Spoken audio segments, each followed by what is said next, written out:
Assalamualaikum Pak Bayu. Waalaikumsalam warahmatullahi wabarakatuh. Monggo, Mbak.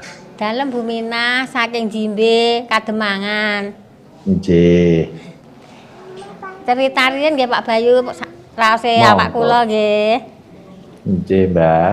Raose awak kula niku lek wahing-wahing terus pilek, terus panas, terus batuk. Nggih. Batuke niku diobati mboten mari-mari. Nggih. Mengke lek pun batuk nemen kula rongsen, Pak. Sanjange nggih. Sanjange nggih mboten TBC.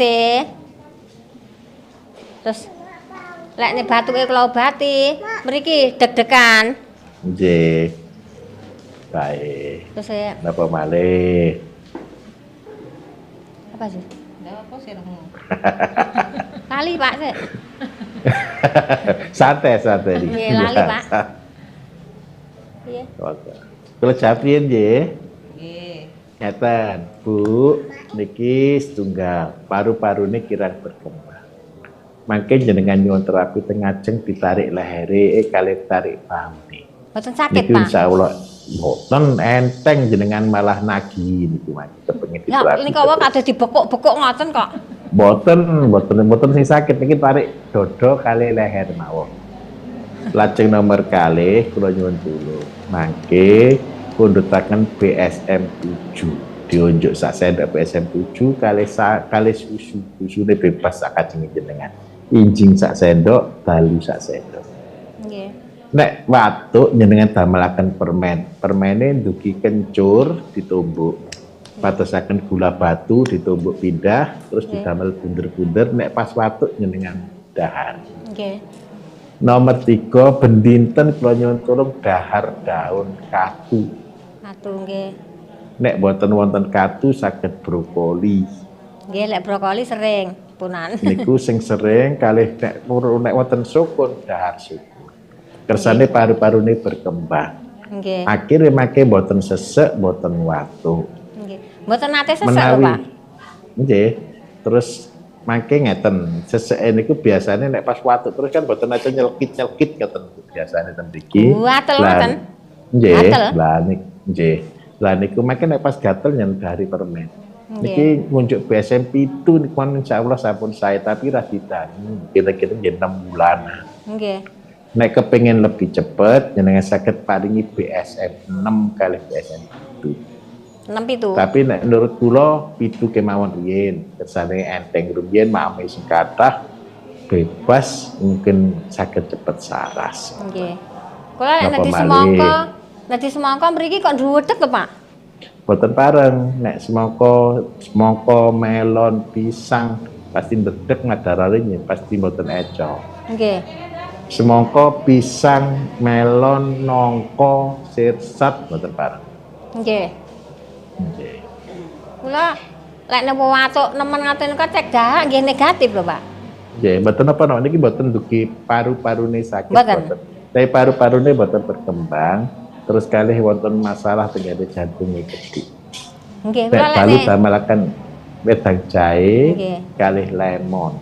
lek pas watuk nemen nika rongsen nggih. Hasilnya anu niku sedikit Jantungnya membesar. bengkak. Sedikit Nggih, membesar pasti ngoten. bengkak. Nggih. Soalnya jenengan kepayahan watuke ngotot akhirnya Nggih. Lek damel watuk mriki nggih ndredeg kok. Nggih. Terus anu, Amargi Pak. niku damel niki wae. Nggih, lek anu kadang-kadang niku teng jero mboten penak ada sir-sir ngoten, lajeng mak bledug ngoten saged buang angin. Nggih. Nggih. Lah niku Kadang-kadang mangke ngunjuk BSM tujuan. nggih. Kadang-kadang Napa mriki malih? mriki rada kembung. Terus lek dipedes nggih panas. Nek ngoten kadang kala damelaken rebusan, daun sukun, kulit putih, temulawak, gula aren. Nggih. Nek mas madarane boten eco. Nggih. Napa malih kinten-kinten. Bapake ya, Pak. Monggo. Bapake tensine sering dhuwur 170. Nggih. Lehere mburi mriki sering kaku kalih keju. Nggih. Sirahe sering sakit. Nggih. Kadang-kadang madarane munek-munek kudu mutah. Nggih. Niku penyebabnya karena tensi sing tinggi. Tensi dhuwur. Damelaken jus kacang panjang, seledri, blimbing, timun ben dinten. Ngantos leheri boten kaku, Nggih. ngantos tensine saged normal. Nggih. Nek tensi tasik tinggi pasti madaran munek-munek kados pengen Nggih. mutah. Lek mriki munek-munek Lah. kudu mutah pun mboten purun mam. Nggih, niku nek dimutaken enteng satosipun. Nggih. Lah tapi menawi Ibu kersa niki damel mempercepat maki kali ngunjuk BSM 5. Pantangane tepung, gurih, gorengan, tempe, kerupuk dihindari ringin. Nggih. Kagem bapake. Nggih. Apa malih? Lek nduk niki tensine sering rendah 100, kadang kurang, sirahe sering sakit. Nggih. Nek sirah sering sakit, tensi sering mandap, tambalaken rebusan Bu daun sukun, kunir putih, temulawak, gula aren, kersane madarane enak, metabolisme sae. Terus menawi saged, kula nyuwun tulung malih, maem daun katu niku wau saged, daging merah saged. Terus hindari nggih sing dihindari sayur-sayur sing muda. Daun hijau muda hindari. Nek saged sing hijau tua, bayam, kangkung, puhung sae. Ngoten nggih. Nggih. Napa malih? Putu Pak nggih. Monggo nggih. Jaler. Umure 15. Tiap tilem niku ngompol. Siang tilem nggih ngompol, dalu nggih ngompol. Tapi lek nek mboten tilem nggih mboten sering Nggih, pipis, mboten. mboten. Nggih. Iki Pun 15 lho, Pak. pipise Boten napa-napa. Pundhetaken teh mangkatlah. Nggih. Makin insyaallah saged tumata lari. Nggih. Nggih, napa malih? Apa nih Pak ya? Pupung ketemu ya Pak? Monggo nggih. Lek ku ngenteni suwi lho Pak. Krungu-krungu mara ning Blitar ya waduh ning daerah Etan lho Pak. Lah kula kan kuwilen mriko. Mangke wonten malih Bu teng Blitar. Setahun kan kepanggih kula ping kalih saking kota. Nggih, Blitar pundi? Mboten pirsa terserah panitianipun. Oh, ngoten. Nggih. Napa malih? Apa nih? Ya wis. Wis. Sampun? Ampun Pak. Matur Nggih, suwun kula nggih dengaken Pak. sehat nggih, Nggih. Bu mboten sajrih. Nyuwun Nggih. terapi dateng ajeng nggih. Kok lara Pak? Boten saestu nyuwun terapi dodo kali leher kata Lah Pak. mara Namung sak menit. dibekuki ngono lho Pak. Boten, sing dibekuki kan sing sakit. Bu, nah jenengan boten sakit niku kok. Mareng Pak nggih. Monggo nderekaken. Assalamualaikum Pak Bayu. Waalaikumsalam Bapak. Nggih. Monggo. Ngapunten saderenge kula niki pun nenggo Pak Bayu ni selama 3 tahun lebih. Saniki dipun kepanggihaken nggih, panggihaken. Nggih. Mugi-mugi kula jodoh kali Pak Bayu Amin. enggak sehat Kula penyakit kula doaken, Pak nggih. nggih. Niki kula Terus cerita pundi, Pak? saged Pak nggih. Monggo Nggih. Bapak. Kula niki lare-lare ini saking rumiyin 2006 niku nggih tiba Pak sak mobile. Tiba sak mobile dijeguraken ten jurang niku nggih sekitar Alhamdulillah. 7 meter nggih. Tapi kula mboten napa, tapi akhirnya 6 bulan sekali kula kenging tipes. Tipes mboten sembuh-sembuh. Kira ten lambung. Lambung ngoten kula suntikaken ten dokter napa nggih sembuh tapi mboten 100%. Terus 2019 kula tiba malih sak mobile Pak. Alhamdulillah. Nggih, guling niku, mobil guling. Kula lepas saking setir. Bau kula sebelah kiri niki ngantem kaca sebelah kiri, Pak. Nggih, kula jungkir walik. Nggih niku ping kalih. Niku kula pijetaken kula suntikne ten dokter kula terapi kok mboten waras ngantos sepriki. Nggih, wis ngantos minggu Pak Bayu niki ngantos 3 tahun ngantos sepriki dereng waras.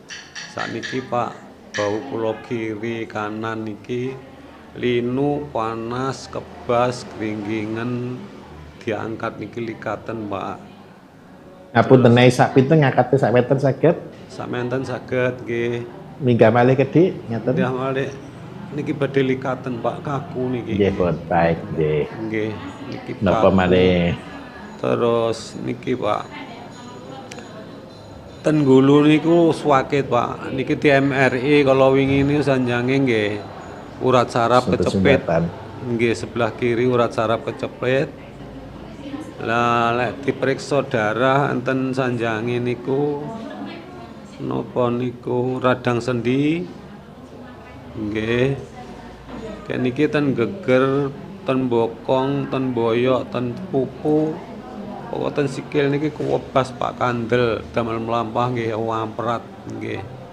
Niki badhe melampah susah.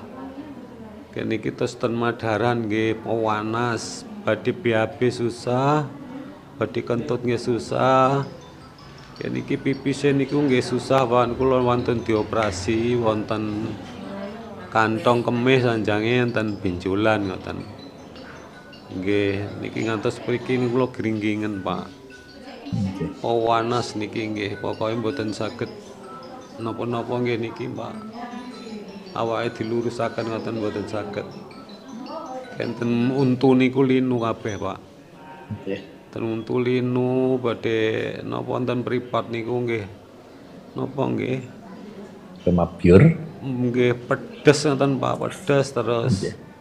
napa keluar air mawon ngoten. Nggih. Nggih. Enten sirat Napa niku malih nggih. sampun?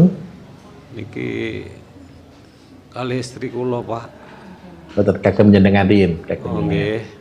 Niki nggih niku Pak. Setunggal. Mad- Mangke ngeten, Nggih. Pak, nyuwun terapi. Ya tengah jam. Masalah utama niki dugi boyok, dugi bahu, kali dugi leher. Niki sing kesumbat. Niki mangke nyuwun terapi dateng mriku, ketika sampun diterapi, insyaallah sedaten keluhan jenengan madaran, boten saged pipis, boten saged ngengek, boten saged ngentut, niku normal sedaya. Amin Cuma alhamdulillah alamin. kula nyuwun tulung mangke ngeten. Sing tangan niki kedah dilatih terus. Jenengan datang beserbal tebih napa boten Pak dalemipun? Dalam Daleme tebih napa boten dugi tebih Pak beserbal? nggih kula Malang Donomulya. Alhamdulillah, Nggih. malah kidul Pak nggih. Nggih. Niki Pak kali sinten Niki jenengan? wau kali ojek Pak, kula nunut ojek niki wau kula kan ngataraken mriki nggih. Masalah nggih biaya Pak, nggih biaya kula niki pun mboten anu saestu nggih. Bapak ngeten, mangke ngasto handphone niki wau. Nggih empone tapi jadul Pak empon kula nggih. Nek boten ngoten ngeten, mangke jenengan diterapi, jenengan kedah enget-enget. Mangke nyuwun tulung putra duka sinten, mangke jenengan kedah wajib terapi. Mboten Soalnya niki obat, boten kali sinten ten dalem Pak. namung kali mamake Pak nggih. Nggih mamake niku nggih Mangke- sakit-sakitan nggih. Nek nyuwun tulung panggine ngoten wonten sing kersa Boten- kita bantu. Mboten saged Pak. Mboten enten Mboten purun saged. nggih. Mangke ngeten, cobi kalih semah nyenengan, mangke cobi diatur, bek bilih. Mangke terapi ini jenengan pelajari Pak. Soalnya terapi niki mboten mungkin saged sepindah, paling mboten betah ping 3 ping sekawan. Nggih. Lah terapi niki nek mboten ngoten mangke cobi lah sing ten Malang napa mangke tablet beserbal mriko menawi jenengan tumbas obat kersane dikintun sekali nyuwun terapi dateng mriko ten dalem ngoten bek bilih wonten sing kersa ngoten. Ten Malang Lah, pun Pak. di Pak Herbal terapine. Mangke tanglet Pak, mungkin insya Allah niki rencana bika ten Panjen, nek Panjen kan celak sakit Donomulya. Nggih. Lah mangke mungkin ten mriko wonten mangke cobi mungkin Pak Imam nggih, Pak Imam Mustofa jenengan tanglet. Panjen tanggal pinten Pak? Kula dereng pirsa, tapi kula niki rencana Pak Iman kan badhe bika ten Panjen. Oh ngoten nggih. Nggih. Lah sepenting niki mangke jenengan nyuwun terapi rumiyin. Menawi produk dugi kula Pak niki namung setunggal tok. Sementara niki namung betah BSM songo damel nglancaraken peredaran darah sedanten. BSM 9. nggih kayak kula niki pun kuwadah Pak ing kula minum niku. Pun kata-kata percuma. Niki Bilang namung kene niku setunggal Pak. niki mawon. Pro niku pun telas 8. MP5 pun telas gangsal. Nggih BSM 7, BSM 8 niku pun telas Nggih. 9 menawi Pak nggih. Ngeten, Tapi mangke mboten ngepek gelas. mboten saged ngefek soalnya niki kedah ditarik riyen. Matur ditarik ngunjuk BSM 9, peredaran darah pun dilancaraken riyen. Berarti begitu sampun lancar sedanten, mangke terapi malih, lancar malih, terapi malih, baru insya Allah saged pulih, saged sae. Bibaripun niku baru mangke nguwataken gandhi tulange napa-napa, tapi kalau wastane tulange sedanten sehat, Nggih. terus boten masalah. Masalah Lah, sing penting jenengan damelaken rebusan mangke, sledri kalih kemikir wajib ben dinten. lah nggih niku Itu sing Pak paling penting. sing kendala niku Pak. Tumbas Kendala ledine niku. niku namung 2.000 kek ojek niku 3 doso Pak PP niku. Nggih Ngeten, niku ngeten, sing anu Pak ngeten, kendala ngeten. Pak nggih. Mangke nek tumbas pun kalih tumbas langsung rati kathah jenengan keringaken. Oh, Jenengan keringaken nggih dikeringaken, mangke saged dipun damel teh mboten apa. oh sledrine damel kering saged nggih Pak. Saged Bapak nggih. Terus mangke syukur-syukur jenengan purun nanem piyambak ten dalem jauh lebih mirah. Ngoten. Terus Sledri gampil Pak, ten tanemanipun gampil. Pokoknya mboten kenging panas langsung saged. Senasa ten Donomulyo kan tanah kering. Saged pokoknya mboten ten panasan. Dados salap ten pinggir griya mboten kemawon saged mesti Bapak. pecah lho Pak. Nanem piyambak mesti pecah kalau salap ten lebet griya nggih. Oh, jemput dapat griya kenging cahaya injing ngoten Oh, kemawon. nggih nggih. Nggih. Nggih. Napa malih kinten-kinten kagem ibuke monggo. Niki kagem diabetes ini pripun Pak? Diabetes niku naik Diabetes turun. inggil napa mboten? Nggih diabetes kula ini naik turun. Terus kolesterol Menawi- ngoten naik turun. Ngeten, menawi diabetes naik turun, katun jagi pola makan. Supados efeknya mboten buruk datang badan, kita melakukan jus kacang panjang, seledri, belimbing, timun, pari. Ngoten. Nggih niku lho Pak sing kendalane mboten saged nggih niku Pak. Nggih. Tapi wae dikalih terus pundi carane nek mboten ngoten kepeksa sekali nggih. Ketah nyenengan dahari niki Pak, kacang panjang paling boten kalih timun kalih belimbing. Kersane pari ini kan saged dimasak, ngoten nggih. Nggih. Terus mateng-ngoten belimbing timun kan saged dipun maem. Kacang panjang saged jenengan tahan. Sing damel tumbas Napa? Pak. Sing Ngoten damel nggih. tumbas nggih. Oh, Niku, Pak ngoten. kula terus terang kemawon nggih, mboten Monggo, Pak, nggih. Nggih. Mboten nek obate kula nyuwun bantuan kali Pak Bayu pripun Pak. Monggo mboten napa-napa nggih kula bantu Nggih. nggih Bapak nggih. Obat. Mangke jenengan matur Bu Tova. Yen tolong jenengan bantu nggih Bapak nggih. Nggih, nggih Bapak mboten napa-napa. Nggih. Napa malih Terus Bapak? niku kangge istri kula Pak. Monggo Istri nggih. kula niku mlampas 200 meter enten gampang capek, kesel. Sanjange nggih ngethok ngeten sikile niku. Lemes ngoten. Sikile ngetok ngeten. Menawi capek kesel nggih. Napa malih? Niku gampang cikalen ngoten Pak. Pupune niku Baik. kali-kali gampang cikalen. Terus piyambake gadah darah tinggi. Nggih. Nggih mekaten. Mangke Pak. ngeten. Menawi kagem darah tinggi nggih nomor setunggal nggih jus kala wau Pak wajib. Kersane boten terus stroke. Menawi cikalen ngetok-ngetok niki matun mangke kan jenengan diterapi. Jenengan nyuwun terapi pindah matur diterapi jenengan terapi semah jenengan. Ben dalu kagem ibuke damelaken wedang jahe kalih jeruk lemon. Kersane seseke niku saged enteng. Lah terus nomor kali pun kagem vitamin nek saged konsumsi kacang merah napa kacang buncis gitu lho Pak. Nek mboten ngoten-ngoten kepeksa sekali saged nambah kacang dulu ngoten. Niki enten catetane Pak. Wonten catatanipun Pak, wonten catatanipun. Nggih. Napa malih kita? Masalahnya gampang supen Pak kula niku nggih. Nggih, wonten Niku catatanipun. Untu kula niku linu kabeh Pak mriki niki. Nggih, Linu gampang. kabeh. Nggih. Mungkin bagi madaran saged. Tapi ngapunten, bau nemen apa mboten Pak? Tapi jenengan tutup nama tangan jenengan tiup bau napa mboten? Mboten. berarti mboten masalah dugi madaran, berarti namun dugi gusi.